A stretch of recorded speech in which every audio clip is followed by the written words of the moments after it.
funny to me, man, is that Diddy used to hate Jay-Z. He hated Jay-Z enough when he was trying to get Ja Rule to go at Jay-Z. This is back in the early 2000s. Did Diddy always say negative things about Jay around you? The time he was trying to get Ja Rule to go at Jay, yeah, he was. They worked it out. Was there a reason behind it? I couldn't tell you the reason behind it. It was probably because Big had died. I don't know what it was, man. I don't know why he wanted Ja Rule to go at Jay. I guess if he kept them beefing or kept them into some bullshit, he could rise up in between both of them. You know what I mean? It definitely was some shit. So the streets is talking heavy right now. Word is, Jay-Z under mad pressure. Old faces from his past popping back up, and they ain't coming for a friendly chat. This dude Gene Deal is out here running his mouth, saying Jay could be next on the list for a major fall. There's even whispers that Beyoncé might be trying to distance herself from the whole situation. People in the industry whispering too. They say Diddy cut ties cause he felt Jay left him hanging when his own drama hit. For years, folks said Jay-Z always stays in control when things get hot. But now, the talk is he might be on the ropes. Cats like Jaguar Wright and Gene Deal been screaming for years that Jay and Diddy were deep in some messy stuff and that it was all gonna come back around. Well, look at Diddy now. And these same voices swear Jay-Z's turn might be coming, and it could be even uglier. These four gentlemen got together, gonna put up $30 million apiece. Contemplating doing the first black-owned distribution company. The thing is, they wasn't trying to let us in the door. That's why I don't trust these people. But Suge came up with the idea. It was a brilliant plan. He said, whatever the recording funds, 10% goes to the union. Each time you do a new album, 10%. It was going to be some get down or lay down shit. Shortly after that, the feds raided me. All of us was being hit up around the same time. Someone left at me talking about our move. It was Jay-Z and Puff that went to those New York corner to let them know what Suge Knight was trying to do. They told Jay, if you help us get rid of Dame, we're going to make you the president of Def Jam. Why don't we stick together and they got to come to us? For some reason, everybody just wants to do everything on their own. They don't understand collective economics. The industry vets always side-eye Jay, talking about how you can't trust him. They always bring up that old Lance Rivera stabbing from '99, where Jay copped a plea. But here's the kicker, Lance Rivera himself always said Jay never touched him. That right there has had the whole game confused for decades. Makes you wonder if Rivera got quiet for his own reasons. It's one of those industry mysteries that never dies. Jay-Z turned himself in tonight, and the cops started working on his rap sheet, accusing him of a stabbing at a trendy party. Kimberly Richardson is at Midtown South right now. Kimberly. For Rosanna, just a few hours ago, police here at Midtown South arrested Sean Carter, better known as Jay-Z. The rap star voluntarily turned himself in here at the precinct earlier this evening. Now, Carter is being held here in connection with that stabbing fight that erupted at the Kit Kat Club last night. But just a few moments ago, Carter's attorney had this to say. He's not involved in this, period. He was at the club? That's my only comment. He wasn't involved in this. So it was someone else that did the stabbing and the hitting? I didn't say that. I said he was not involved in it. Now, Slovis goes on to say that at no time was Jay-Z hiding from the police, that they were in touch with cops all day and that they're trying to resolve this as gentlemen. But as Mike Sheehan shows us, others say they've seen the dark side of Jay-Z. I have my faults. You know, I'm not a perfect person. And people notice Jay don't really seem sorry about that Rivera situation. They pull up old interviews where he talks about it like it was some life-changing moment. Critics call that cold, like it was all calculated. The story of what went down at that Kit Kat Club stays twisted, with different witnesses telling different tales. But Rivera is the only one who stays on record saying, nah, he didn't do it. That makes everyone think he was maybe persuaded to stick to that story. So the whole thing is just a big, messy contradiction the industry still argues over. You know, well, you pled guilty to charges of, I don't remember exactly the charges, assault with a deadly weapon. They would have never let me be out here with you if that was the case. You stabbed him. Okay. All right. Do you feel like that was a mistake in hindsight? I believe that was the greatest thing ever. This is gonna sound crazy, but I believe that helped me You know what I'm saying? Because that put the brakes on everything. That let me know that no matter how successful you are and how much you on your road, it can all stop. You know what I'm saying? At the end of the day, you still kid from Marcy Projects, and you know, not everybody they waiting for you to mess up. You know what I'm saying? Like it's just go ahead. You know what I'm saying? We let you just go ahead and self-destruct yourself. You know what I'm saying? But that right there was a moment I was like, okay. You know, and I'm glad it didn't have to take for me to be in jail for like 7 years to be like, damn. You know what I'm saying? That moment was like, okay, all that stops. You know what I mean? Yeah. I'm not going to parties with 30 people, and you know what I'm saying? Yeah. Like, I'm not putting myself in that position. When you look at Dame, still kind of living that life. You know, you could find Dame at the club. You know, Yeah, but he's with 30 models. It's a little different. I was with the hood. Yeah. Okay. That's a good point. He's hanging at a different kind of club now. So after Diddy's fall, the chatter is getting louder that Jay-Z could be next on the hit list. Some think there's a bigger plan to take down certain villain types in Hollywood. They point to how Ice Cube said Diddy's downfall wasn't no accident. Dude went from billionaire jet setter to locked up in less than a year. That makes you think there's bigger forces at work. And now, they're saying Jay's number could be up as the vibe in Hollywood gets weirder and more tense. Did you ever have any kind of run-in with Diddy? Did you ever do anything with Diddy? Any projects you worked on with him? He produced a few records, or had his producers do a few records on my War and Peace album, the Peace Disc. Yeah. How was he to work with? It was cool. You know, he gave us great music. We flew out to New York, and I was mainly in the studio with the producer. You know, he had a stable of producers, so I was in the studio with his stable of producers, and I think we did some great music.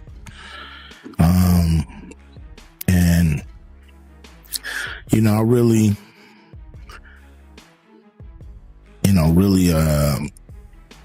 kind of, lost contact with him and really stopped, dealing with Puffy around 94. Oh, yeah. Any specific reason? Yeah, I mean, they was doing their thing, I was doing mine. And, I'm not the partying type. You know what I mean? I ain't never been to a Diddy party.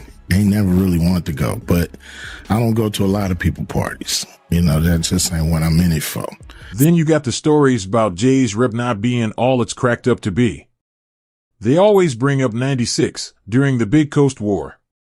The story goes Jay was holed up in his Vegas hotel, ducking a potential problem with Tupac. Gene Deal says it was only after Suge Knight told Pac to chill that the night cooled off and Jay could perform. These old hip-hop war stories feed the debate on how Jay really moves under pressure. What's the story behind Jay-Z being afraid to come out his hotel room because of Pac? All right, what happened is that I guess Pac had got whiffed that Jay-Z was in town. Well, he gonna do a show because Jay-Z, he doing a show. But you got to realize Jay-Z had became an enemy of Pac because I think he had said was gonna do a song with Big or whatever like that, the whole 9 yards. So Jay is now Pac's enemy too. So Chaz Williams, who was over Black Hands. Black Hands was one of the labels who did that Black Gangster had every artist in New York on. And Chaz, who is now getting into the music business, has become a music executive. And he was once a former gangster who was on American Gangster BET because they had him down for robbing 161 banks. That's what they put in their program and everything. But Chaz was a gangster in New York City that became a music executive. So he gets a phone call saying that Jay is not going to come out the room because Tupac threatened him. So he's not going to do his show. Can he make some phone calls, you understand, to get Pac off the bullshit? So I think he may have talked to Big D, and Big D and Eric B called Suge, and Suge was laughing, saying that wasn't him. because they tried to make it seem like it was Suge that was doing it, but it was Pac. So I guess Suge called Pac. Pac let him go ahead and do his show and everything like that. But Jay was scared to come out his room. So that story was really true about Jay-Z being afraid to come out his hotel room. Yeah, come on, man. Yeah, he was scared. Probably still is scared. Speaking of Gene Deal, they even say he once joked about wanting to knock Jay's head off. People use that to say Jay ain't as scary as his legend makes him seem. 'Cause if he was really that dude, would cats like Gene be so bold talking about him like that? It's all part of the big puzzle about who Jay really is. You know, because he was being disrespectful. We was in Cancun and he had a personal assistant from my block named Laura. And he had brought like 6 people to the club with him, and he was only supposed to get 3 people in. I was running the door at Daddy-O's from In the Streets Entertainment. They just told me Jay-Z only get 3 people in. So I'm at the door. I said, yo, Jay, you good? And 3 of your other good, but the other 3 got to pay. So then he said, Laura, handle him. And at that time, the type of dude I was, you couldn't tell no woman to handle me when I'm talking to you as a man. I said, who you talking to like that? You telling her to handle me? And then me and him, you know, he didn't say nothing. He just turned to the side. And if he'd have turned back around, he'd have got his head knocked off. But Laura told me, yo, Gene, please, Gene, you're going to make me lose my job. You know what I'm saying? And because once she was beautiful, 2, she from our block. I wasn't going to do that to her. So I gathered myself, stepped away from the situation, you know what I'm saying? But he was being For a long time, media heads connected Diddy and Jay, saying they moved in the same shadowy circles. Gene Deal claims he heard all the street talk about how tight they really worked together. The critics say Diddy finally faced the music, but Jay had protection. Powerful people stayed quiet and shielded him. Now with Gene talking all loud, they say the secrets are starting to spill. And Jay's whole empire might be about to get the same harsh look that brought others down.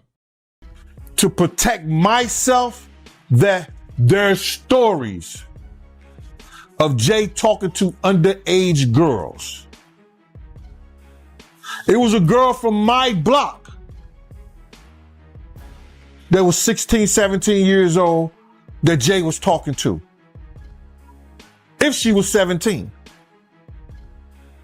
So there's plenty of stories out there that they might flood the market of Jay talking to underage girls. I heard this kid that is claiming to be his son. His mother was 15 when she conceived him and had him at 16. And Jay refused to do a blood test or anything like that. From your point of view, because I know you heard the statement that, you know, Jay lawyer came out with about how he wasn't really friends with Diddy. From your point of view, was they really friends or no? How close was Diddy and Jay-Z? They was close enough that they wasn't playing basketball. They wasn't playing baseball. They wasn't playing football. And they wasn't playing hockey or soccer for Diddy to come on stage, pat him on his ass, and then make the statement to people in the world that can't nobody call me Sean but Jay-Z. Now, I don't know what kind of statement, and I can't say, I wish I could say half a homo, but I know I can't say it. But I don't know what kind of half a homo that is. And you trying to say that you're not close to somebody. You coming on stage, patting them on their ass. And then you making a broad statement to the public. Can't nobody call me Sean but Sean Carter. And I heard Jay-Z said the same thing about them. But they were so close that they had matching white girls together. Because when they used to see each other, they used to say, yo, how your skinny white girl doing? He'd be like, yo, how your skinny white girl doing? So I guess that's a certain type of closeness. The streets are buzzing with all this talk about Jay-Z and Diddy. People are whispering that Jay might have problems coming his way, even from inside. And Diddy? The word is his time in lockup is getting real tense, real heated. Some folks are starting to think this ain't no coincidence, like maybe some big, shadowy force is taking shots at multiple legends at the same time. For months now, the blogs and the corners been saying Diddy's catching mad static behind the wall. People in the know claim only the CO's jumping in quick has stopped things from going all the way left. And now, the theory heads are connecting dots, saying whoever got Diddy in they sights might be tending toward Jay-Z next. The whole industry is talking about it, just waiting for the next piece of gossip to drop. That while he was sleeping at the MDC Brooklyn jail, somebody came and put a knife, pressed it to his throat. Now, as I keep digging into the story, they're saying, yes, a correctional officer or a police officer was the one who came and basically helped him out and quote unquote saved him. Yes. And so, obviously Diddy's lawyers are trying to use this as a way to just get him even moved to a different location. But right now, everything is kind of staying as is. Yeah, his safety being an issue when he's supposed to be, I think in some sort of protected environment. Remember MDC? Isn't that where the Epstein situation happened? Yeah. Is he safe though? And you say something about him getting stabbed? I was going to say, Diddy's team is saying no, he's not going to be safe because in court, we found out that there was an attempt on Diddy's life, that there was a man that attempted to shank him, but they stopped it, the correctional officers. And they say Diddy didn't even want people to know that he didn't want to make it a big deal. But of course, they're having that conversation about will he be safe because of who he is and how high profile this case is. Right. They're also having a conversation. Mark Geragos is a high profile attorney, a friend of Diddy's, but also the dad of Teenie Geragos, who led Diddy's defense about Diddy potentially being raped in court. And we can and just attacks on his life because they say that people look at him as like a trophy or a prize and to do something to him. Well, what if other inmates hear all of the stuff that we've been hearing in the news all of these weeks and they scared of Diddy? That's not how they presented it. I don't. That's crazy to say Diddy's a trophy. Like he's looked at as a trophy in jail is crazy. It's like karma is finally ringing Diddy's bell. For the first time, they say he's the one feeling all the pressure and dealing with problems, the same kind he used to put on other people. Music insiders say the whole game flipped on him. Now he's in a world of harsh looks and tension, stuck in a defensive spot he never been in before. It's a whole new chapter for him, and it's dramatic as hell. Earned that Sean Diddy Combs could be sexually assaulted, violently assaulted. Is that a thing? Because based on what was said in court, it feels like a thing. Yeah, it clearly is a thing. I mean, they're already, and he did not want to make a big deal of it. They already tried to shank him once at the MDC, and that was thwarted. And it happens in prison. I mean, you and I could tick off how many times we are aware of somebody getting seriously injured or killed in prison. And so they're going to have to keep him somewhere that they can keep an eye on him. It would have obviously been better if he had gotten less time and had been at a camp, but he's going to be in a facility where somebody's going to have to, from the BOP, and I think they're well equipped to do it if they can, to keep an eye on him because he is a target. So let's say he is sent to a minimum security prison. Is he out of the woods when it comes to that kind of assault? If you're going, you and I talked about Ghislaine Maxwell, who went from the one place in Florida, which was a higher level, not a camp. And she was transferred after she did the interview with the couple-day interview. She was transferred to what they call a camp in Texas, which I'm familiar with.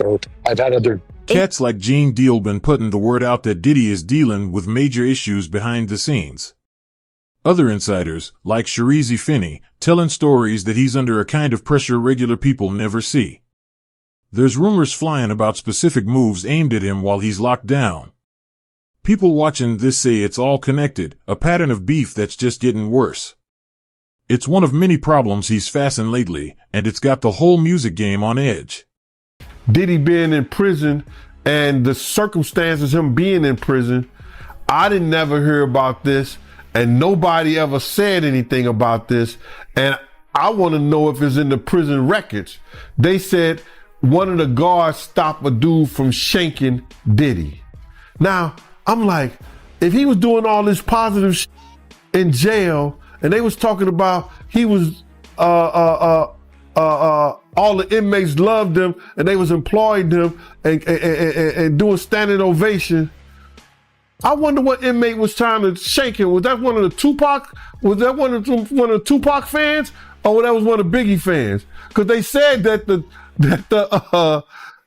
guard. They said that in court. One of the lawyers, one of the guards, stopped one of the individuals that was trying to shank him, bruh. And that was crazy. Nobody. I never. That didn't leak. Everything leaks from prison, but that didn't leak. Nobody wrote home and said, yo, dudes is in here trying to stab Diddy up. But the lawyers mentioned that today. I want to see if they're going to investigate that right there. You know what I'm saying? And base that, or he probably used that, base that on trying to help Diddy getting into one of those camps or one of those programs that, you know, he ain't got to worry about nothing. Commentators been breaking down the difference between Jay and Diddy. They say Puff once had a certain powerful backup that Jay never did. HOV leaned more on his connects and other big names in the industry. But now, those same voices saying that support might be drying up. If those influential friends start falling back or losing interest, Jay could be left out there vulnerable, open to problems in a way he ain't used to. It adds a whole new layer of doubt to the trouble swirling around him.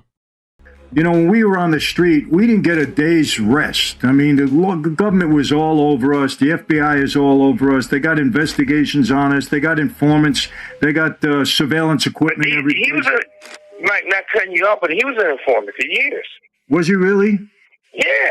That's why when people was like, oh, he's going to run, oh, he's not. So the reason why these type of people get caught up, they always been telling they bigger than the law because they part of the law, you know? And as you know, all these people get tired of their rap. I mean, what this guy did is disgusting. I don't think there's a person alive, a man or a woman, especially women, who are not going to hate this guy. Whatever he did was completely disgusting. It's beyond criminal. I don't even know what it is. I look at it like he disgraced everybody. He disgraced the black race by being a black man. I know a lot of black people, and they hate him for it because it painted a picture towards all of them. I think it's being followed all over the world. If he's not found guilty or he's cut free or he does a short amount of time, I mean, I could only imagine what the whole world would think. This is a disgusting country. So there's a lot of things. Sammy, if you would give me your comparison. I mean, listen, guys in the mob did some terrible, terrible things. The murders were gruesome and violent and painful, and they served a purpose. They were meant to terrify people into staying in line, right? Compare that to the things that you've heard alleged from the witness stand and testimony under oath from a lot of these young women and some of the young men who were his assistants. Compare the guys in the mob to the stuff you're hearing alleged against Diddy. If we did that in the mob, we would be killed for it. We would never touch women and children and stuff like that. So that's against our rules, our principles. We would never get away with something like that. There was a guy, Roy DeMeo and Gas Pipe, who became serial killers for no reason, and they were killed. So, I mean, if he was in the mafia, he would, and we knew what he was doing, he would have been. For years, the industry knew the worlds Diddy and Jay moved in were high risk. Even OG's used to danger would have been tested by the situations these two faced.